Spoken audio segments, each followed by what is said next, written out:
नमस्ते दोस्तों, ये जो आप मेरे सामने देख रहे हैं ये सिर्फ एक गुलाब की कली नहीं है। ये निशानी है एक स्वस्थ और खुशहाल पौधे की। अक्सर हम सब यही चाहते हैं कि हमारे गार्डन का हर पौधा ऐसे ही हरा भरा हो और उस पर ढेरों फूल आएं। लेकिन कई बार मेहनत करने के बाद भी जो बर्ड्स हैं वो गिर जाती हैं या फूल छोटे आते हैं।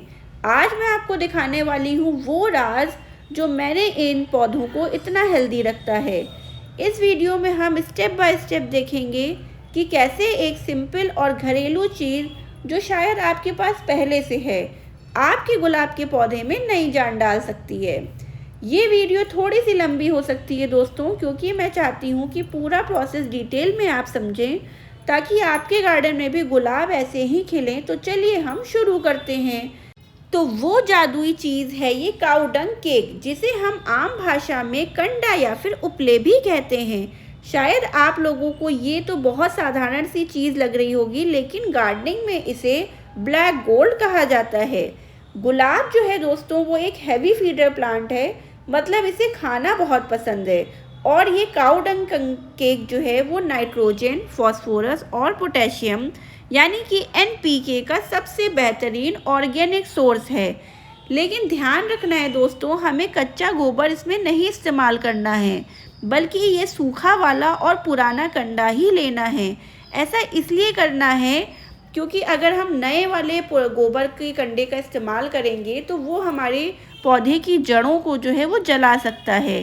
तो इस तरीके से आज हम पुराने कंडे का इस्तेमाल करेंगे जो कम से कम 6 से 8 महीने पुराना हो। इस तरीके से आज हम सीखेंगे कि इसका सही इस्तेमाल हमें कैसे करना है गार्डनिंग में। सबसे पहला और सबसे ज़रूरी स्टेप है मिट्टी की गुड़ाई करना। फर्टिलाइज़र डालने से पहले ये स्टेप कभी भी स्किप मत करिएगा। देखिए, जैसे मैं कर रही हूँ, आपको गमले की मिट्टी से लगभग 1 से 2 इंच तक के खोदना है। इससे क्या होता है, सबसे पहले मिट्टी में हवा का सर्कुलेशन बनता है, पौधे को रूट्स को सांस लेने के लिए ऑक्सीजन मिलती है, ताकि जब हम खाद और पानी डालें तो वो सीधा जड़ों तक पहुँचे, ना कि ऊपर ही रह जाए। गुड़ाई करते वक्त ध्यान रखना है कि आप पौधे के मेन स्टेम से थोड़ा दूर रहकर खुदाई करें, ताकि जो पौधे की मेन रूट्स होती हैं वो डैमेज ना हो। और अगर मिट्टी में कोई भी वीड वगैरह दोस्तों उग जाती है तो खुदाई करने से जो है वो भी हमारे पौधे से हट जाती हैं। तो इसलिए गुड़ाई करने का जो स्टेप है वो सबसे पहले बहुत ज़रूरी होता है। जैसे मैं आपको दिखा रही हूँ, हल्के हाथों से आपको ऐसे ही दोस्तों गुड़ाई करना है। अब बारी आती है हमारे स्टार इंग्रेडिएंट की। ये जो कंडा मैंने आपको दिखाया है, हम इसे ऐसे सीधे ही नहीं रखेंगे। इसको हमें सबसे पहले चूरा चूरा करना है।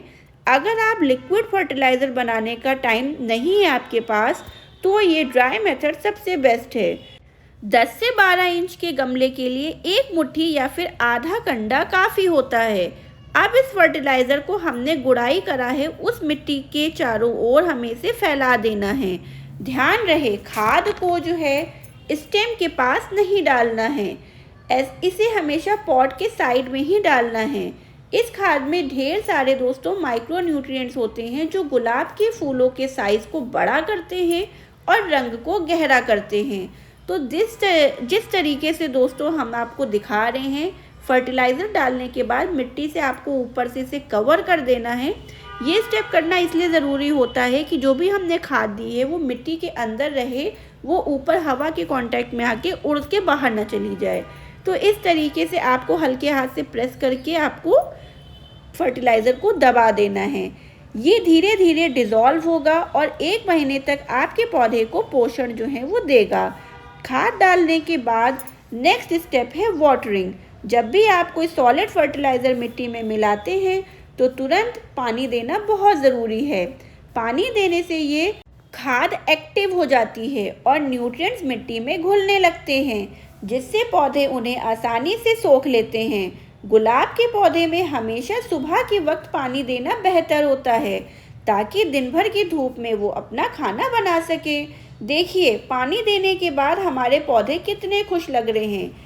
ये जो प्रोसेस हमने आज किया है, इसे आप महीने में 1 बार ज़रूर करें। सिर्फ खाद देने से काम नहीं चलेगा दोस्तों, गुलाब को किंग ऑफ फ्लावर्स भी कहा जाता है, इसलिए इसके लिए जो धूप है वो आपको कम से कम 5 से 6 घंटे की रोज़ाना देनी होगी। इसलिए इसे ऐसी जगह पे रखें जहाँ पे इसको इतनी देर की धूप मिल सके। अगर आप ये तीनों चीज़ें फॉलो करेंगे, सही गुड़ाई, काऊ डंग फर्टिलाइज़र और सही वाटरिंग, तो आपका गार्डन भी फूलों से महक उठेगा। ये मेरा पर्सनल एक्सपीरियंस है जो आज मैंने आप सभी के साथ दोस्तों शेयर किया है। तो दोस्तों ये था मेरा सिंपल सा तरीका अपने गुलाब के पौधे को हेल्दी रखने का। आप भी इसे ट्राई करें और कमेंट में बताएं कि आपको कैसा रिज़ल्ट मिला। अगर आज की वीडियो आपको इन्फॉर्मेटिव लगी हो तो फिर वीडियो को लाइक ज़रूर करें, इससे मुझे बहुत मोटिवेशन मिलती है। अगर आप चैनल पर नए हैं तो सब्सक्राइब करना मत भूलिएगा और बेल आइकन ज़रूर प्रेस करिएगा, नेक्स्ट गार्डनिंग टिप आपसे कहीं मिस ना हो जाए। मिलते हैं नेक्स्ट वीडियो में, तब तक के लिए दोस्तों हैप्पी गार्डनिंग। प्लांट्स की केयर्स एंड टिप्स आपको हमारे चैनल पे ऐसे ही वीडियोस मिलती रहेंगी।